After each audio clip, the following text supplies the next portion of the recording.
Bismillahirrahmanirrahim. Apa kabar anak-anak? Semoga kalian selalu sehat ya dan semangat dimanapun kalian berada. Untuk materi koordinat Kartesius pertemuan ketiga ini, kita akan mempelajari bagaimana menentukan kedudukan atau posisi titik terhadap titik lain, yaitu A, B. Sebelumnya, Ibu akan ingatkan kembali mengenai materi di pertemuan sebelumnya, yaitu kuadran dan jarak titik terhadap garis sumbu. Kuadran adalah daerah yang dibatasi oleh dua buah garis sumbu, yaitu sumbu X dan sumbu Y, dalam bidang koordinat Kartesius. Coba perhatikan gambar. Ibu punya bidang, kemudian ada sumbu X dan ada sumbu Y. Berarti bidang yang tadi Ibu miliki terbagi jadi 4. 1, 2, 3, 4. Nah, bidang-bidang ini disebut daerah yang dibatasi oleh sumbu X dan sumbu Y. Dinamakan kuadran. Ini daerah kuadran 1. Ini daerah kuadran 2. Ini daerah kuadran 3. Ini daerah kuadran 4. Kuadran 1 dibatasi oleh sumbu X positif dan sumbu Y positif. Nah, kemudian selanjutnya coba lihat titik A berada di kuadran 1. Titik B berada di kuadran 2. Titik M di kuadran 3. Titik N di kuadran keempat. Ya, nah sekarang bagaimana caranya menentukan kedudukan titik tanpa menggambarnya? Agar kita tahu di mana letak kuadrannya. Coba kita lihat ya. Titik A, kuadran 1. Nilai X-nya, absisnya positif, nilai Y-nya, ordinatnya juga positif. Nah, atau kita lihat tabel ya. 2,3. Nilai absis atau nilai X positif, nilai Y-nya positif. Jadi untuk kuadran 1, dua-duanya positif. Untuk kuadran 2, nilai absisnya negatif, nilai ordinatnya positif. Kuadran 3, absis dan ordinat sama-sama negatif. Kuadran 4, nilai absisnya positif, nilai ordinatnya negatif. Jadi bisa tanpa menggambar, asalkan kamu tahu ciri-cirinya. Selanjutnya, bagaimana jika ada titik Z 0,4? Ini termasuk kuadran mana? 1 atau 2? Nah, ini tidak termasuk ke dalam kuadran manapun. Kenapa? Ingat, kuadran itu kan daerah. Daerah berarti harusnya ada di sini ya, atau di sini. Sementara Z itu tepat ada di tengah-tengahnya atau di sumbu Y-nya. Nah, jadi dia tidak termasuk ke kuadran 1, dia juga tidak termasuk ke kuadran 2, atau dia tidak memiliki kuadran. Nah, jadi titik-titik yang berada di garis sumbu, mau sumbu Y maupun sumbu X, tepat di garis sumbunya, itu tidak memiliki kuadran. Jadi tidak masuk ke kuadran manapun. Nah, semoga kamu paham ya.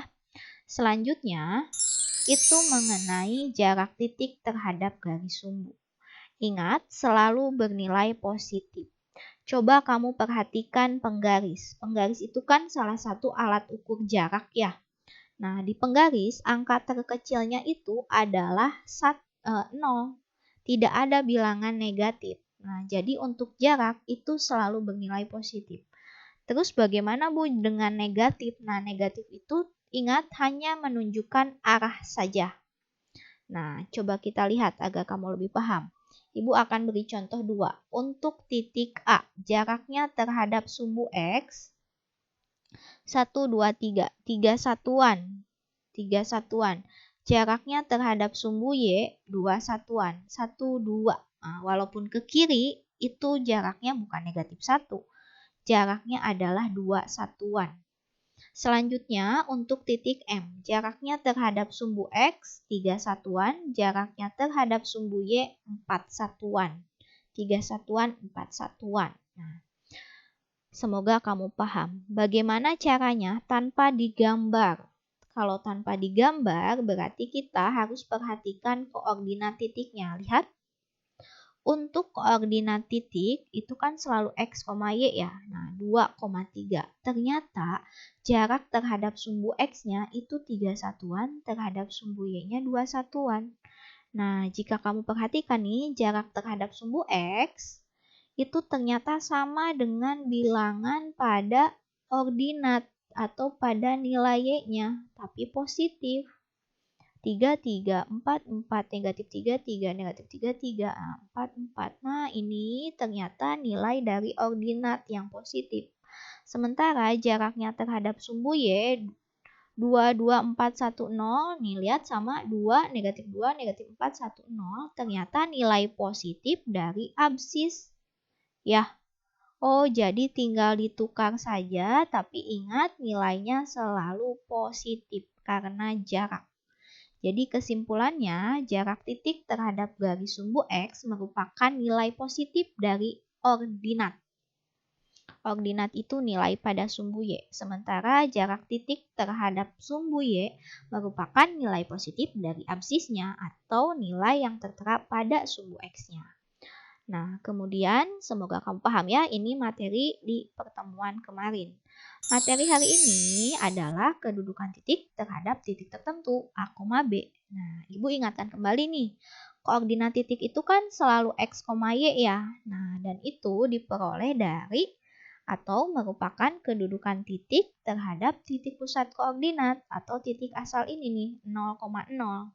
Sebagai contoh nih, untuk titik A, itu kan 2 satuan ke kanan. Ke kanan itu nilai sumbu X-nya positif. Nah, terus 1, 2, 3. 3 satuan ke atas. Nah, berarti positif 3. Jadi, koordinat titik A-nya adalah 2,3. Nah, di sini yang harus kamu perhatikan adalah arah ya. X, Y. Berarti mendatar dulu, kanan atau kiri dulu, baru naik atau turun. Nah, yang tegak. Nah, untuk arahnya ini. Kanan positif, kiri negatif, atas positif, bawah negatif. Nah, mari kita berlatih lagi untuk 2 titik selanjutnya. Titik B terhadap titik 0,0.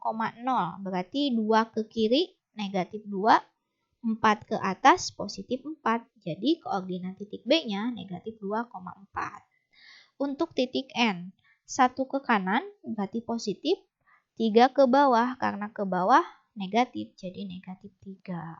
Nah, ini materi di pertemuan pertama ya. Nah, sekarang bagaimana sih menentukan kedudukan titik terhadap titik lain? Jadi bukan terhadap titik 0,0. Bagaimana ya caranya? Nah, untuk titik A terhadap titik 0,0 itu kan koordinatnya 2,3 ya. Diperoleh dari 2 satuan ke kanan, 2, 3 satuan ke atas, 3. Nah, sekarang kita akan menentukan kedudukan titik A terhadap titik B. Jadi pusatnya sekarang di titik B. Nah, bagaimana caranya? Sama, berarti kita berjalan dulu yang mendatar ya. Berarti ke kanan atau ke kiri. Nah, ini berarti ke kanan. Ke kanan, 1, 2, 3, 4. 4 satuan ke kanan. 1 satuan ke bawah. 4 satuan ke kanan 4, 1 satuan ke bawah, negatif 1. Ingat ke bawah, jadi jawabannya 4, negatif 1. 4, negatif 1. Nah, jadi kedudukan titik A terhadap titik B itu jawabannya 4, negatif 1. Sekarang kita berlatih lagi nih, kedudukan titik A terhadap titik N. Berarti jalan dari N menuju A. Ingat mendatar dulu ke kanan 1, ke atas ada 6. 1, 2, 3, 4, 5, 6. Karena ke kanan berarti positif. Karena ke atas berarti positif. Jadi jawabannya 1,6. Nah, jawabannya 1,6. Nah, semoga kamu paham ya caranya. Nah, terakhir nih, bagaimana sih menentukan kedudukan titik A terhadap titik lain yang tadi tanpa menggambarnya? Jadi tanpa menggambar ini bisa nggak sih? Tentu bisa. Coba kita lihat.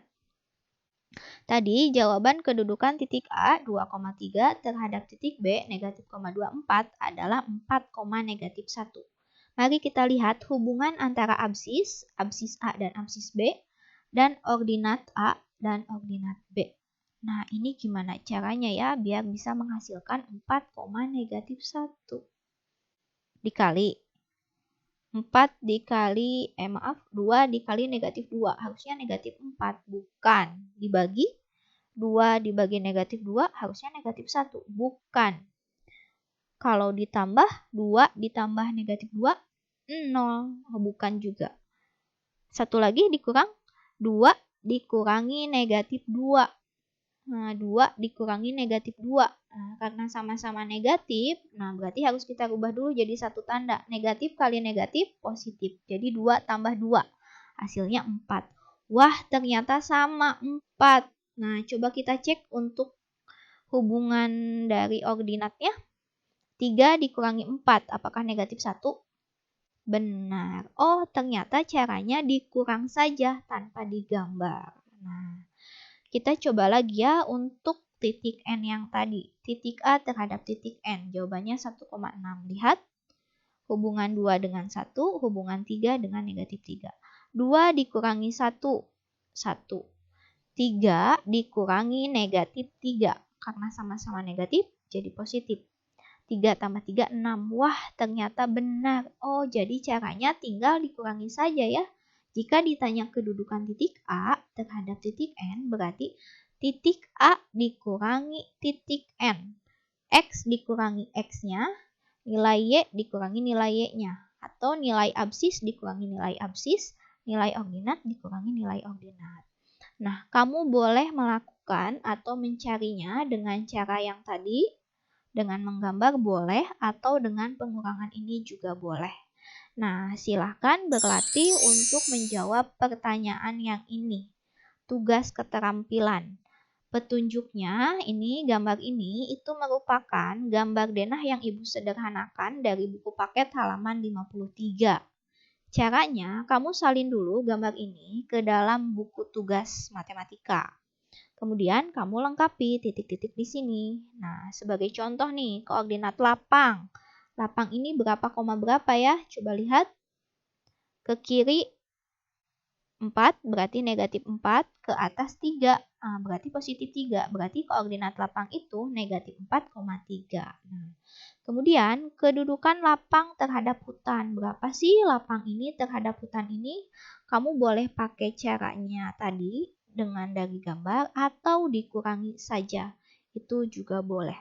Nah, silahkan kamu kerjakan di buku tugas matematika. Nah, untuk mengecek tugas kamu benar atau tidak untuk nomor 3, 4, 5, 6, dan 7, silahkan kamu jawab pertanyaan di bawah ini. Nah, nanti jika salah akan muncul jawaban benarnya.